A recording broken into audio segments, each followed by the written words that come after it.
प्यारे बच्चों नमस्कार। आप सभी का बहुत बहुत स्वागत है, अभिनंदन है। आज के सेशन में मैं चर्चा करूंगा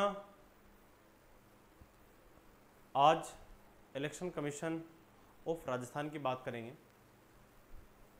जब इलेक्शन कमीशन ऑफ इंडिया आया 1950 के अंदर 25 जनवरी 1950 को, जब election commission of India stable हुआ, तब तक state election commission of Rajasthan या अदर स्टेट जितने भी स्टेट है उनका दूर दूर तक कोई नाता नहीं था।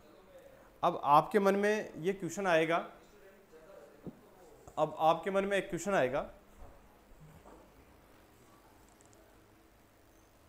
कि सर ऐसा क्यों हुआ। ध्यान से सुना उस बात को, ऐसा क्यों हुआ, ऐसा क्या सिस्टम हुआ कि उसके बाद स्टेट कमीशन की आवश्यकता पड़ गई, उसकी नीड पड़ गई।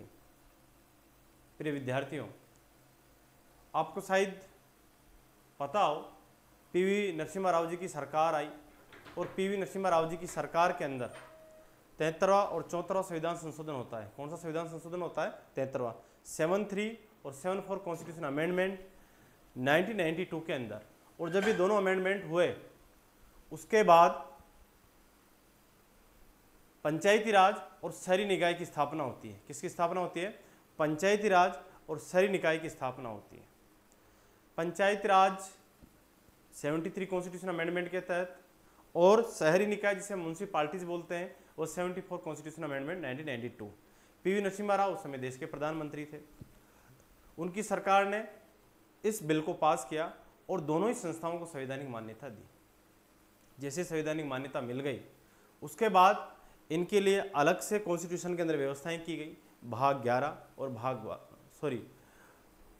9 और भाग 9 का, और शेड्यूल नंबर 11 और शेड्यूल नंबर 12, दो शेड्यूल बनाई गई, शेड्यूल नंबर 11 और शेड्यूल नंबर 12। उसमें लगभग 16 आर्टिकल जो है वो पंचायत राज से संबंधित है और 18 आर्टिकल है जो किससे संबंधित है? म्यूनिसिपैलिटी से संबंधित है।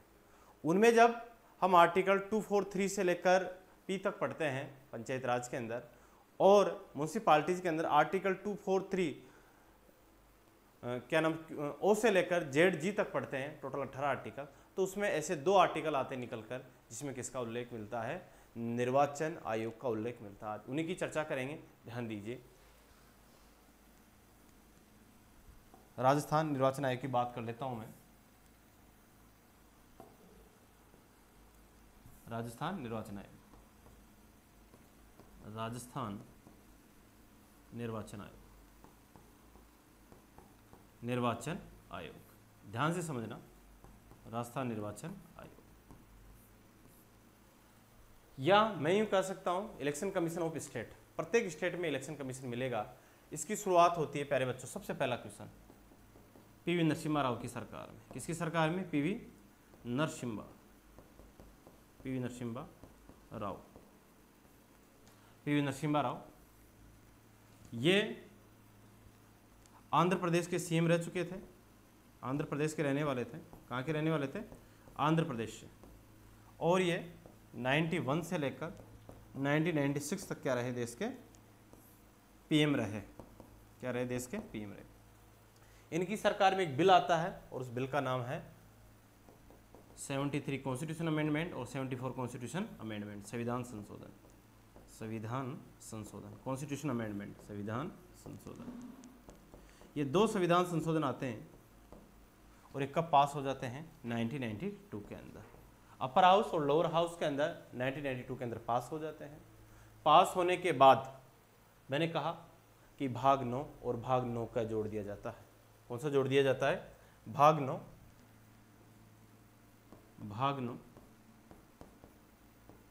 और भाग 9 का। भाग 9 का जो संबंध है वो किससे? पंचायत राज से, पंचायती राज से। और भाग 9 का संबंध किससे है? शहरी निकाय से, शहरी निकाय से, या मैं बोल सकता हूं म्यूनिसिपैलिटी से। किससे प्यारे बच्चों? म्यूनिसिपैलिटीज से। किससे है? म्यूनिसिपैलिटी। इसको इंग्लिश में म्यूनिसिपैलिटीज बोलेंगे, इसको पंचायत राज बोलेंगे। इसके तहत इसमें आर्टिकल 243 से लेकर आर्टिकल 243 ओ तक जोड़ा गया। यानी टोटल कितने आर्टिकल, 16 आर्टिकल है इसमें। कितने आर्टिकल है, 16 आर्टिकल है। इसमें आर्टिकल 243 पी से लेकर आर्टिकल 243 जेड जी तक है। कितने आर्टिकल है, लगभग 18 आर्टिकल्स है। बात समझ में आई। इसमें विषय की बात करूं तो इसमें टोटल 29 सब्जेक्ट्स है, जिसमें पंचायत राज काम करवाता है। और इसमें टोटल कितने सब्जेक्ट है, 18 सब्जेक्ट। कितने सब्जेक्ट है, 18 सब्जेक्ट है। यहाँ तक मैं समझता हूँ बात क्लियर हो जानी चाहिए। यहाँ तक किसी भी प्रकार की कोई दिक्कत नहीं होनी चाहिए। चलो अब आगे देखते हैं। उसके बाद क्या होता है प्यारे विद्यार्थियों, इसी के अंदर जब बात करूँ मैं आर्टिकल 2 इसमें अपन ले सकते हैं, आर्टिकल 243 और आर्टिकल 243। आर्टिकल 243 के, आर्टिकल 243 के और आर्टिकल 243 जेड ए, आर्टिकल 243 के और आर्टिकल 243 जेड ए बोल सकते हो आप इसको। इसके साथ साथ ही मैं बोल सकता हूँ, हिंदी में ट बोलेंगे इसको। हिंदी में तो क्या बोलेंगे इसको, ट, और इसको बोलेंगे ये क।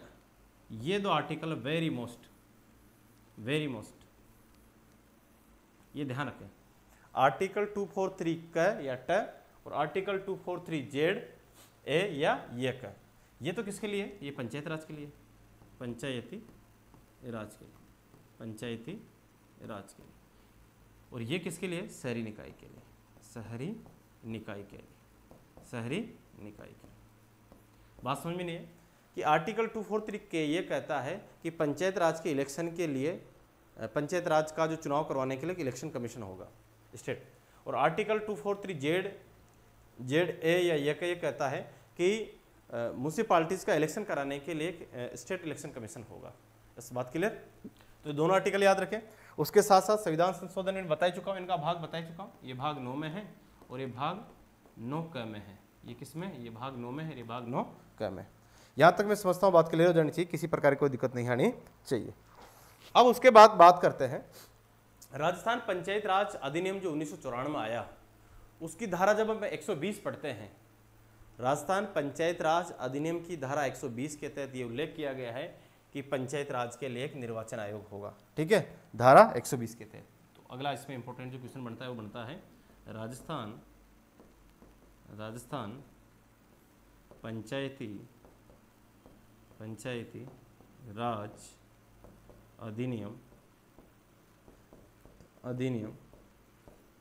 राजस्थान पंचायत राज अधिनियम 1994 की धारा सेक्शन 120 में किसका उल्लेख है,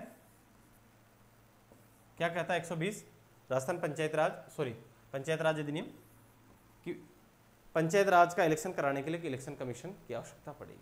बात क्लियर हो गई। यहाँ तक किसी प्रकार की कोई दिक्कत आपको आनी नहीं चाहिए। उसके बाद यहाँ अगला जो क्वेश्चन बनता है, बहुत ज़्यादा बार इसमें बच्चे कंफ्यूज होते हैं।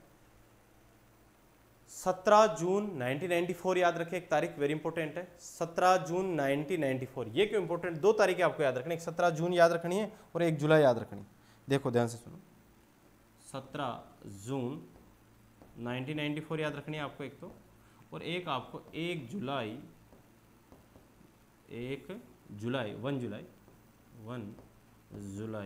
1994। अब आपके मन में यह क्वेश्चन होना चाहिए, सर आपने 2 तारीखें क्यों बताई, 2 तारीखों को क्या हुआ।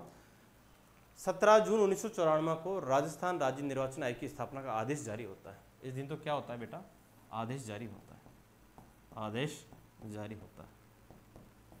ठीक है, ऑर्डर जारी हुए स्थापना के। लेकिन काम करना शुरू कब किया, कार्य करना वो कब शुरू किया आपका, 1 जुलाई 1994 को, 1 जुलाई 1994 से। ठीक है, 1 जुलाई 1994 को इसको क्या किया गया, कार्य करना प्रारंभ किया गया। और इसका मुख्यालय कहाँ पे है, सभी को पता है, मुख्यालय जयपुर में। हेडक्वार्टर कहाँ पे है, इलेक्शन कमीशन ऑफ राजस्थान का जयपुर में। यहाँ तक मैं समझता हूँ बात क्लियर हो जानी चाहिए। अब आते हैं आगे अगले क्वेश्चंस की तरफ, और क्या बन सकते हैं इसमें क्वेश्चंस, और क्या क्या चीज़ें इसमें बन सकती है वो ध्यान से सुनो। इसमें क्वेश्चन बन सकता है कैसा आयोग है, बहुसदस्य एक सदस्य, तो कैसा आयोग है, एक सदस्य आयोग है, एक सदस्य आयोग। और ये कैसा आयोग है, कॉन्स्टिट्यूशनल, संवैधानिक। कैसा आयोग है ये, संवैधानिक आयोग, कॉन्स्टिट्यूशनल बॉडी है ये संवैधानिक आयोग।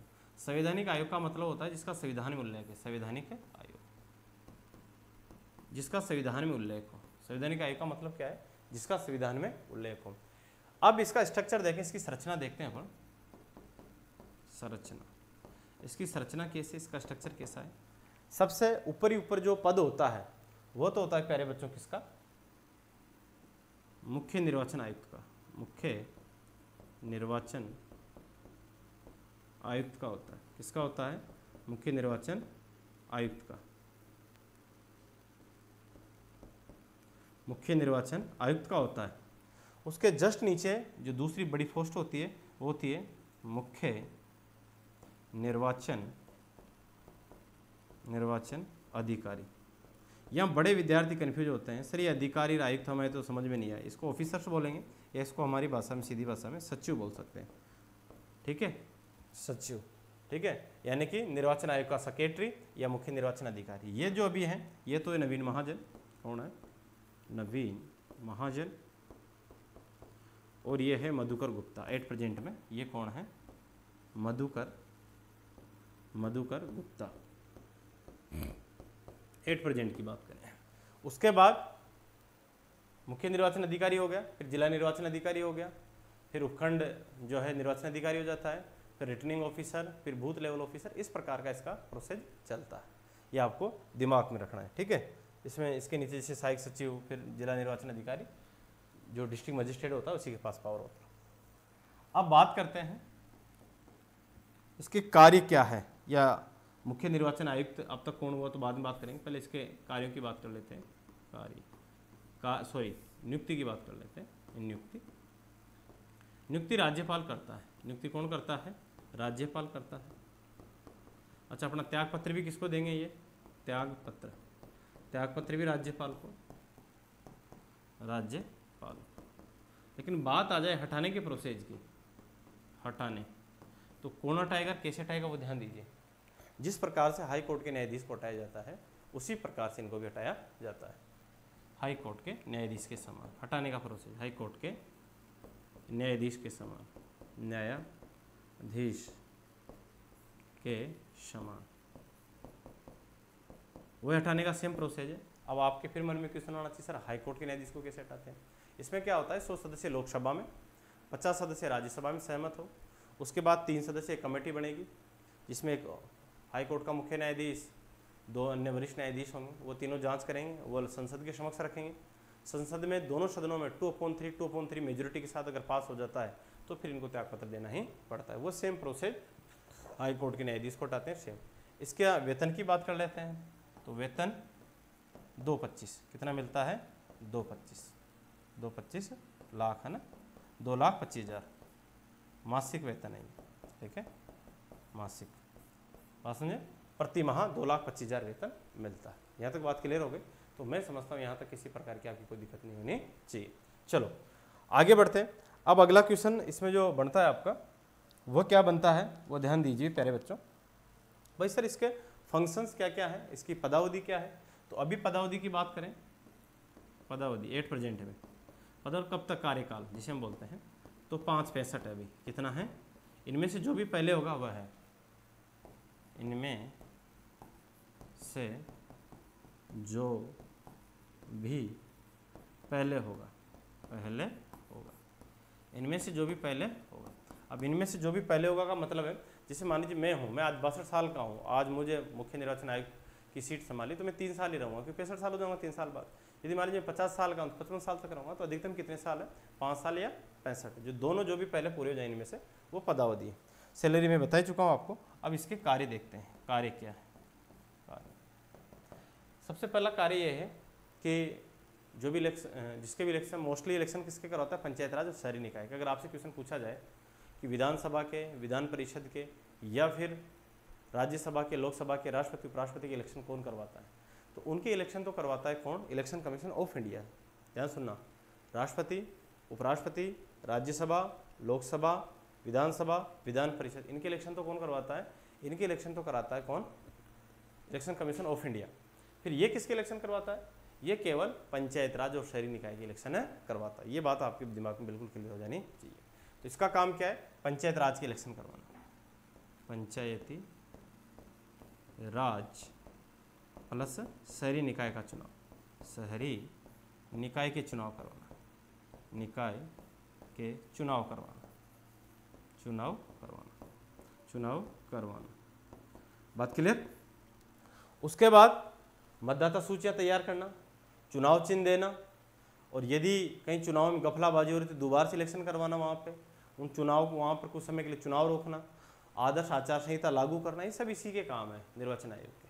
बात समझे नहीं है, ये सारे काम क्या है, इसी के हैं। ठीक है, सरकारी मशीनरी का कोई दुरुपयोग कर रहा है तो उसको भी रोकना, ये भी इसी का ही काम है। ये सारे काम इसी के आ जाएंगे। और निर्वाचन आयोग का खुद का अपना एक सचिवालय होता है, जिस प्रकार पूरी एक बिल्डिंग होती है, सारा सिस्टम होता है, उसके सारे अधिकारी जो मैंने बताया सारा सिस्टम उसमें बैठता है। अब उसके बाद अब तक देखते हैं मुख्य निर्वाचन आयुक्त कौन कौन बने और कौन कौन नहीं बने, उनकी चर्चा कर लेते हैं। सबसे पहले बने अमर सिंह राठौड़, अमर सिंह राठौड़। ये राजस्थान के प्रथम निर्वाचन आयुक्त हैं, अमर सिंह राठौड़। अमर सिंह राठौड़ 1 जुलाई 1994 से 1 जुलाई 1994 से 1 जुलाई 2000 तक रहे। ये कब तक रहे, 2000 तक। ये कौन रहे, अमर सिंह राठौड़ फर्स्ट है। अमर सिंह राठौड़ के बाद जो दूसरे बने वह बने आपके नेकराम बशीन।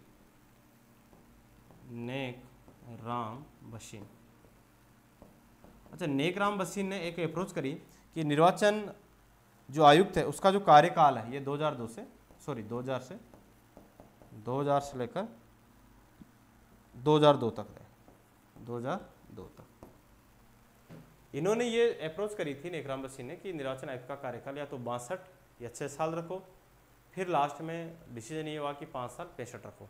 तो जो तीसरा निर्वाचन आयुक्त है वहाँ से कार्यकाल स्टार्ट हो गया था, तीसरे से। तीसरे कौन बने आपके, इंद्रजीत खन्ना, ये तीसरे बने आपके। और इंद्रजीत खन्ना का जो कार्यकाल है 2002 से लेकर कितना है, 2007 तक है, 2002 से 2007 तक। ये इंद्रजीत खन्ना साहब बन गए तीसरे। फोर्थ की बात करता हूँ मैं, इंद्रजीत खन्ना के बाद अशोक कुमार पांडे। अशोक कुमार पांडे वो भी 7 से 2007 से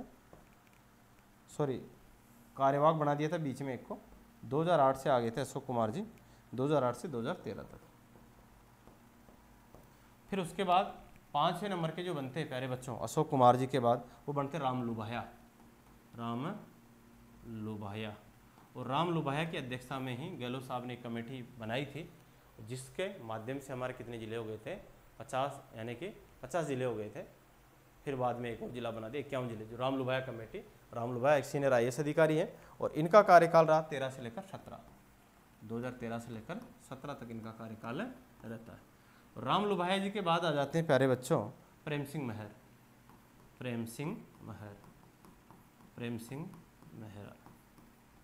और प्रेम सिंह जो मेहरा साहब है, मेहरा साहब का जो कार्यकाल रहता है वह 2017 से लेकर 2022 तक। 22 के बाद बन गए कौन, मधुकर गुप्ता। तो मधुकर गुप्ता का 22 से 27 तक है, अभी मधुकर गुप्ता ही है। तो ये कार्यकाल रहा। इनके कार्यकाल से 5 साल का शुरू कर दिया गया। अभी तक कोई भी महिला जो है क्या नहीं बनी है, मुख्य निर्वाचन आयुक्त नहीं बनी। थैंक यू, जय हिंद, नमस्कार, धन्यवाद, राम राम से।